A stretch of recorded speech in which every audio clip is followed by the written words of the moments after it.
He didn't need to. Pam's stomach twisted. They weren't trying to kill her. They were trying to control her. Dawson sped toward the exit ramp, swiping the clearance card against the reader. The gate groaned open just as more men poured into the garage behind them, and then they were out, speeding into the night. Pam's breath came fast, her hands gripping her knees as she tried to process what had just happened. Dawson glanced at her, voice dead serious. "Where do we go?" Pam looked down at the flash drive in her palm. She had it. The truth. The evidence. The proof. But the real question wasn't where to go. It was who she could trust. She turned to Dawson, exhaling slowly.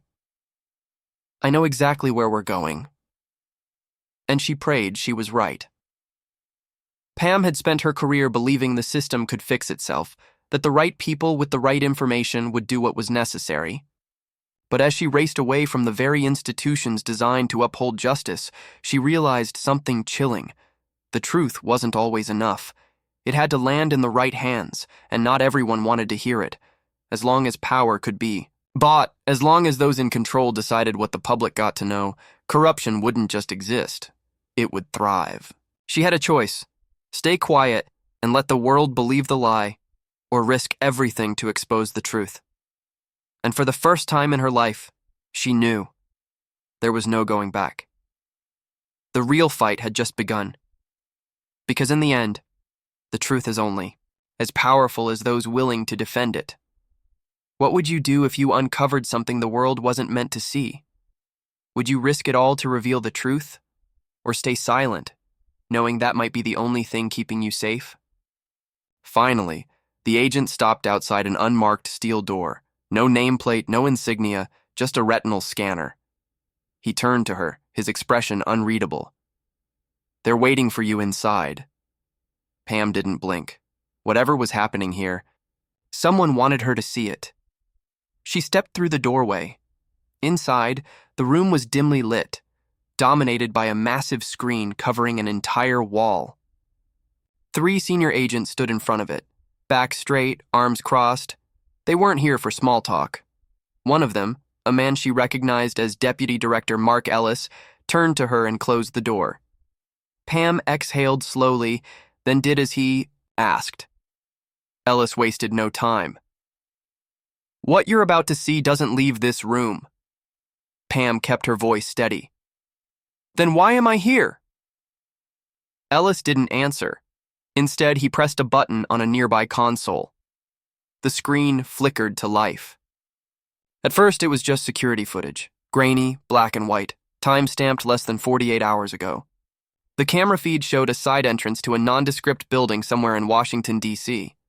A sedan pulled up, the rear door opened, and a man stepped out. Pam's stomach tensed. She recognized him immediately. Everyone would. This was big, but she had no idea just how deep it went. Leaning in, her eyes narrowed as the footage played. The man emerging from the sedan had built his career on law and order, a name the public trusted. But here he was, moving with calculated precision, glancing over his shoulder before slipping into the building. She knew that walk, the walk of someone who wasn't supposed to be there. The camera feed switched angles, now showing the inside of a dim corridor. The man was met by another figure, face obscured, but the body language said enough. They knew each other. No words were exchanged, just a nod before the two disappeared behind a heavy metal door. Pam exhaled through her nose. She didn't like where this was going. Ellis spoke up. "The location is a secure, privately owned facility, not government property, not listed anywhere, no official records." Pam's mind raced. She gestured at the screen. "Who owns it?" Another agent, a woman with a sharp gaze, stepped forward. "A shell company registered out of Delaware, traced it back to an offshore account in the Cayman Islands. The owners? Completely anonymous." Pam crossed her arms. "And let me guess, this isn't the first time he's been there?" Pam asked. Ellis nodded grimly. "We have surveillance covering the last 6 months. He's visited 8 times, always at night, always using a different car, never with a security detail. Pam shook her head. A man in his position didn't just sneak around for no reason.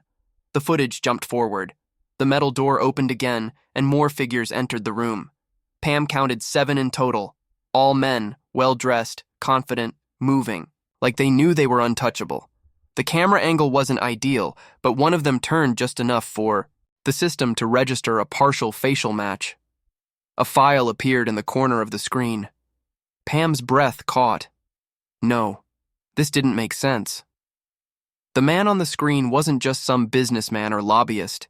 He was someone the federal government actively monitored, a foreign national with known ties to intelligence operations overseas. The kind of person who wasn't even supposed to be on U.S. soil without making headlines. And yet, here he was. Pam turned to the agents. Are we sure this footage is real? That it hasn't been doctored? The female agent crossed her arms. We triple verified it. This is raw, untouched surveillance. Ellis walked over to the console, fast-forwarding the footage. The group sat around a long table, documents spread in front of them. Occasionally, someone would lean in and speak, but there was no audio. Pam's jaw clenched. What the hell are we looking at? They were discussing what? Pam pressed. Ellis let out a slow breath. That's the part we don't know yet. Pam exhaled sharply. The pieces weren't adding up. This was more than just a bad look for a politician. This was deeper, coordinated. She turned back to the screen as the footage jumped again. One of the men, an older figure with silver hair and an expensive suit, placed a thick manila folder on the table. The politician reached for it, flipping through the pages. His face gave nothing away, but his fingers tapped once against the paper. Pam knew body language. That wasn't a reaction of surprise. That was confirmation. The meeting continued for another 10 minutes before the documents were tucked away, hands were shaken, and the politician exited the same way he came, quiet, discreet, like he knew no one would ever find out. Ellis shut off the screen. That's all we have for now. Pam rubbed her temple. What else do we know about the others in that room? The female agent opened a file. 4 of them are U.S. citizens, all connected through private industries, energy, pharmaceuticals, defense contracts, high-level players but not publicly known. The other 3? Foreign nationals, all with deep financial ties to U.S. policy, decisions. Pam stared at the blank screen, her pulse steady, but her mind racing. This isn't just a scandal, this is a negotiation, Pam said finally. Ellis nodded. That's our assessment too. Pam looked up at him. And no one in the White House knows about this? A tense silence followed.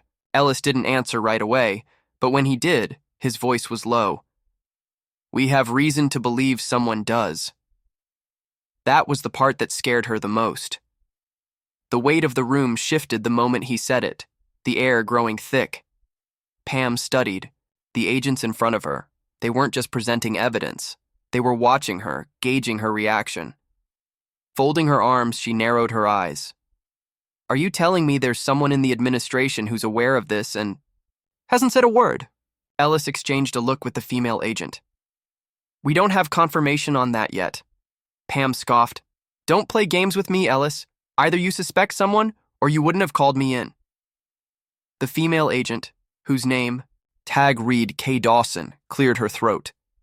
We think this goes higher than we initially assumed. Pam's mind was already working. A high-ranking political figure, secret meetings with foreign operatives, top executives from industries tied to national security. This wasn't just about corruption. This was power brokering. She pointed at the screen. Where was this meeting held? Ellis hesitated, but Dawson answered instead. A private estate in McLean, Virginia, owned by a real estate trust with a tangled financial trail, but we traced it back to a firm that has been flagged before for laundering money through political PACs. Pam narrowed her eyes. You're saying someone inside our system is laundering cash to keep these meetings hidden? Ellis nodded. We're saying someone wants this operation to stay out of the public eye. Pam exhaled sharply. And yet, here we are, watching footage from inside that house. Dawson's lips twitched into something almost resembling a smirk. Yeah, that part's interesting, isn't it? Pam straightened. There it was, the detail that changed everything. Someone leaked this to you, she said slowly. Ellis didn't confirm, but he didn't deny it either. The footage appeared in an encrypted Dropbox on a classified network. Pam took a step closer. Meaning someone inside this operation wants it exposed. Dawson nodded. Or wants leverage. Pam looked back at the screen, her mind racing. This wasn't a mistake. Someone had orchestrated this. Someone inside that room knew they were being recorded and wanted it to be seen. The right people were meant to see it, but the question was why, and more importantly, why her? Pam turned back to Ellis. Why bring me into this? Ellis met her gaze. Because whoever sent this footage didn't send it to the White House. They didn't send it to the FBI or the CIA. Pam's breath hitched slightly. They sent it to us. Ellis nodded. And they specifically mentioned your name. Pam's pulse ticked up. What? Ellis crossed his arms. We don't know why, but someone inside that room believes you're the person who needs to see this. Pam processed that in silence. It didn't sit right. She wasn't a sitting official anymore. She wasn't an investigator. So why would someone inside an illegal meeting think she had any power to act unless... A slow, unsettling thought crept into her mind. Unless they weren't looking for exposure, they were looking for a messenger. She turned to Dawson. Has anyone tried reaching out since you received the footage? Dawson shook her head.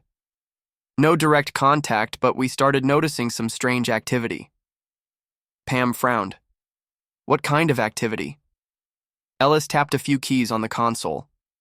Another screen came up. This time it wasn't security footage. It was a digital log, surveillance records. Pam scanned the list. Then she saw it. Her name, her home address, her phone records, her email metadata, tracked, logged, monitored. Her mouth went dry.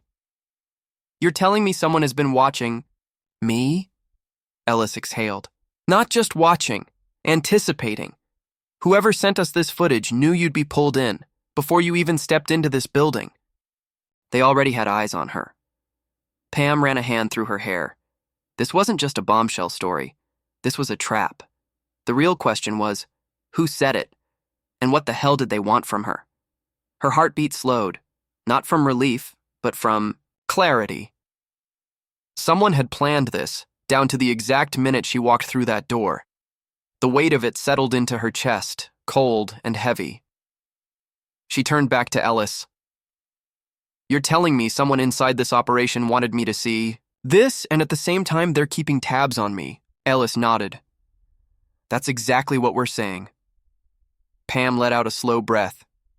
This wasn't a coincidence. Her name wasn't just picked at random. She folded her arms, shifting her weight as she thought. So either someone inside that meeting wants to expose what's happening and thinks I can help. Dawson tilted her head. Or, Pam glanced between them, or someone is setting me up. Silence. Ellis didn't flinch. Dawson exhaled through her nose, arms still crossed. Neither disagreed. Pam shook her head. This makes no sense. If this was about blackmail, or if someone wanted leverage, why not take it to the media? Why not leak it to a journalist or drop it in a congressional hearing? Ellis hesitated, then in a quieter voice he said, because they don't trust the system. Pam stilled. That was the real answer. Whoever did this, whoever leaked that footage, didn't believe in the system anymore. The usual channels could handle it. Pam had been in politics long enough to know what that meant. This wasn't just corruption, backroom deals, or dirty money. This was something bigger. She rubbed her temple. She wasn't supposed to be here. She was no longer in office. No longer tied to federal agencies. She had no political power, yet someone inside the highest levels of government, believed she was the right person to see this. Which meant only one thing. They wanted her to act. She looked at Ellis. What do you expect me to do with this? Ellis didn't answer immediately. He glanced at Dawson, who shrugged slightly before looking back at Pam. We don't know. Pam's jaw clenched. Bullshit. Ellis sighed. We don't have an endgame here, Pam. We're telling you because whoever leaked this specifically made sure it got to you, which means you're already involved, whether you like it or not. Pam turned away, pacing, feeling the walls closing. And if she did nothing, the people in that room would go on unchecked. The power deals, the foreign influence, it wouldn't stop. But if she exposed it, the consequences would be massive. A scandal like this wouldn't just bring down a politician, it could destabilize entire agencies, shake alliances, destroy trust in the highest levels of government. And if there was one thing Pam knew, it was that people like this didn't go down quietly. Her phone vibrated in her pocket. A text. She pulled it out, expecting a message from her assistant or a news alert, but the number was unknown. The moment she saw the sender, her stomach dropped. Unknown number. Pam hesitated, then opened the message. One line. Be careful who you trust. Her skin prickled. Ellis caught her reaction. What is it? She turned the screen toward him. Dawson leaned in to look. Ellis inhaled sharply.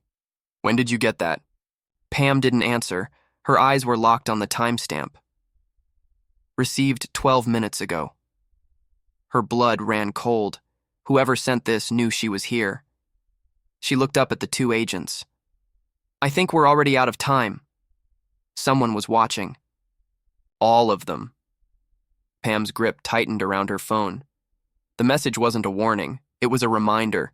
Someone out there was controlling the pieces on the board, and she had just stepped into the game without even realizing it. She locked eyes with Ellis. You said this footage wasn't sent to the White House or the FBI? Ellis nodded. That's right. Pam exhaled, shaking her head. Then whoever leaked it knows how deep this goes.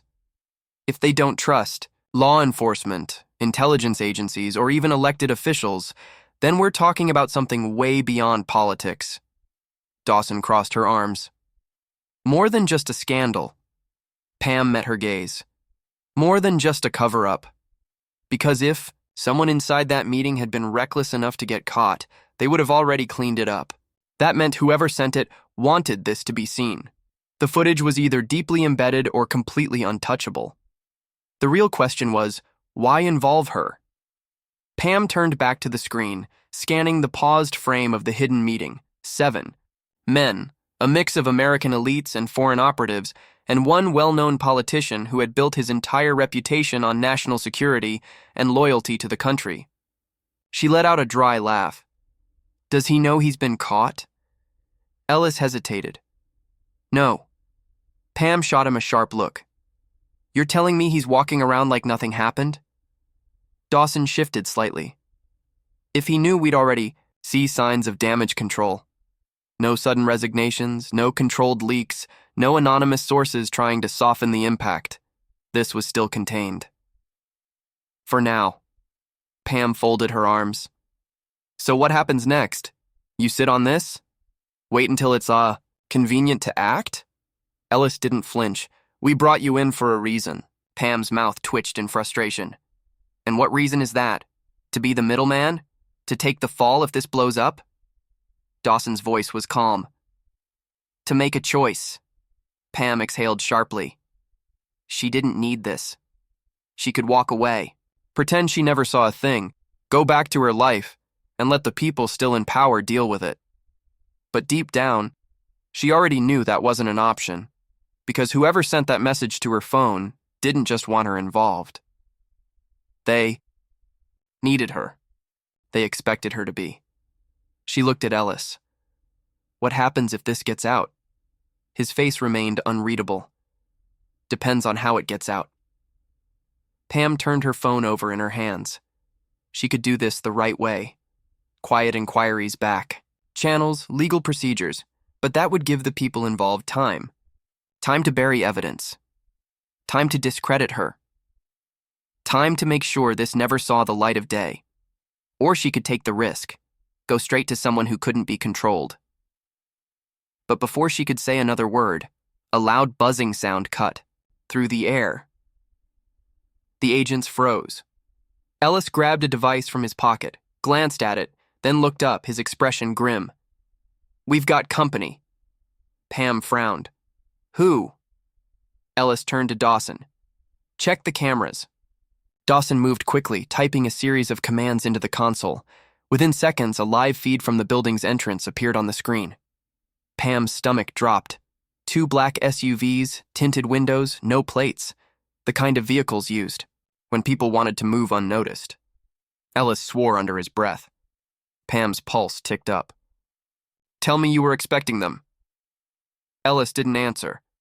Dawson's fingers moved across the keyboard.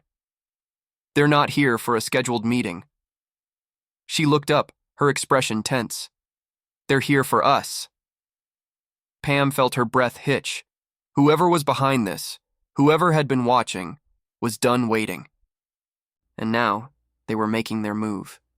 They were coming to make sure the truth never left this room. Pam's muscles tensed. The SUVs idled outside, no one stepping out yet, but she knew how this worked. Whoever was inside wasn't here to talk. Ellis moved fast. "We need to shut this down now." Dawson was already on it, fingers flying over the keyboard, scrubbing all logs from the system. If they get in here, they won't find anything. Pam swallowed hard, eyes locked on the live feed. The driver's side door on the lead SUV cracked open slightly, just enough for someone inside to get a look at the entrance before shutting it again. They were waiting. She turned to Ellis. "Who the hell are they?" His jaw clenched. "If I had to guess, private security. The kind hired by people who don't want their names attached." Pam's stomach twisted. Shadow operatives. People with no official ties, no paper trail. The kind of men who didn't ask questions before carrying out orders. Dawson's screen suddenly blinked. "Shit, we've been locked out." Ellis snapped, toward her. "What?" Her fingers flew across the keys. "Someone on the outside is overriding our system. They're cutting off access." Pam stepped forward. "You mean someone inside this building?" Dawson didn't answer, but the look she gave was enough. Pam felt a rush of heat crawl up her neck. She had spent years around powerful people, enough to know that the real threat wasn't always on the outside. The darkest secrets were always protected from within. They weren't just being watched, they had already been compromised. Ellis reached under his desk, pulling out a secured briefcase, popping the latches to reveal a burner laptop and a separate hard drive. Pam raised an eyebrow. "You always keep an escape plan?" Ellis didn't look up. "I don't like surprises." Dawson was still typing furiously. "We have 3 minutes tops. They'll either force entry or someone will let them in." Pam exhaled sharply. "So what's the move?" Ellis pulled out a flash drive. "Everything we have is on here. We need to get it out before they reach us." Pam glanced at the live feed again. One of the SUV doors was wide open now. A man stepped out, dark suit, no visible badge, but the way he moved, like he already knew he wouldn't be stopped, sent a chill through her. She turned back to Ellis. "And you think they'll just let us walk out with that?" Ellis shook his head. "No. That's why we need a distraction." Dawson nodded toward the side exit. "There's a secondary stairwell leading to the parking garage. If we get there first, we have a shot at slipping out." Pam looked back at the screen. Another man had stepped out of the second SUV. They weren't just here to intimidate. They were here to clean up. She took a breath. She had spent her entire career standing at the edge of the fire, but now she had to decide: run, fight, or disappear. The right side of the law believing that the system, for all its faults, could self-correct. But what she saw tonight, this was beyond corruption. This was a machine designed to keep the truth buried, and if she walked out of here, she wasn't just a witness anymore, she was a target. Ellis handed her the flash drive. "You're the only one who can run with this." Pam hesitated. "What about you?" Ellis's expression was unreadable. "We'll slow them." Down Pam's pulse quickened. "That's not a plan, that's a death sentence." Dawson grabbed her jacket. "We don't have time to argue." Pam stared at the small device in her palm. She had a choice, she could leave it. Let someone else fight this battle, go back to a safe life. Pretend she never saw this, or she could run, take the truth and expose it, even if it meant becoming a fugitive, even if it meant she would never be safe again. Pam clenched the flash drive in her fist. The men outside were moving toward the entrance. She turned to Ellis. Buy us time, then. Without another word, she ran. Pam's breath was steady, but her pulse was pounding. The hallway stretched before her empty. But for the low hum of fluorescent lights overhead, Dawson was right beside her, moving fast. Her eyes locked on the service stairwell at the end of the corridor behind them. Ellis stayed back, a diversion, a sacrifice Pam didn't like leaving him behind. But there was no time to hesitate. Dawson yanked open. The stairwell door slammed behind them as they slipped into the cold, sterile air of the concrete shaft. Pam forced herself to focus, one step at a time. They moved fast, their footsteps barely making a sound against the concrete. We get to the lot, find an unmarked car, and leave DC immediately, Dawson whispered. Pam nodded, gripping the flash drive like a lifeline. Just as they reached the last flight, a door above crashed open. Heavy footsteps pounded toward them. Here, Dawson cursed. No time to hesitate. Pam shoved through the exit, bursting into the underground garage. Rows of government-issued vehicles lined the dimly lit space. Keys. We need keys, Dawson said, scanning the lot. Pam spotted a lockbox on the far wall. There! Dawson sprinted while Pam kept watch, her heart hammering. More footsteps echoed from the stairwell. She spun around, pulse racing. A man in a black suit stepped out, calm, composed, as if he'd been expecting her. They knew she'd run. A weight settled in her gut. Dawson ripped the lockbox open, snatched a key fob. Go! Pam bolted for the nearest car, yanking the doctor open as Dawson dove into the driver's seat. The engine roared to life, then gunfire. Sparks snapped off the metal as bullets tore through the air. Dawson floored the gas, tires screeching as the car lurched forward, barely missing the armed men now storming the lot. Pam twisted in her seat, locking eyes with one of them, the man from the first SUV. His expression was eerily calm. He wasn't chasing. He didn't have to. He didn't need to. Pam's stomach twisted. They weren't trying to kill her. They were trying to control her. Dawson sped toward the exit ramp, swiping the clearance card against the reader. The gate groaned open just as more men poured into the garage behind them, and then they were out, speeding into the night. Pam's breath came fast, her hands gripping, her knees as she tried to process what had just happened. Dawson glanced at her, voice dead serious. Where do we go? Pam looked down at the flash drive in her palm. She had it, the truth, the evidence, the proof. But the real question wasn't where to go. It was who she could trust. She turned to Dawson, exhaling slowly. I know exactly where we're going. And she prayed she was right. Pam had spent her career believing the system could fix itself, that the right people with the right information would do what was necessary. But as she raced away from the very institutions designed to uphold justice, she realized something chilling. The truth wasn't always enough.